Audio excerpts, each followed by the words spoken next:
बुद्ध आणि त्यांचा धम्म चतुर्थ खंड भाग दुसरा. पारिभाषिक शब्दसाम्यामुळे तात्विक भेद कसे लपून राहतात. पुनर्जन्म. 1. प्रास्ताविक. मृत्यूनंतर काय होते हा प्रश्न वारंवार विचारला जातो. भगवान बुद्धाच्या समकालीन आचार्याची हा विषयी दोन भिन्न मते होती.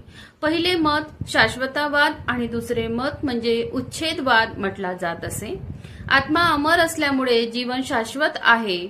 पुनर्जन्माने जीवनाचे नवनीकरण पुढे चालूच राहते असे शाश्वतवादी मानत असत. उच्छेदवादियांचे मत उच्छेदवाद ह्या एका शब्दाने स्पष्ट होते. उच्छेदवादाचा अर्थ प्रत्येक वस्तूचा संपूर्ण विनाश, मृत्यूनंतर काही उरत नाही.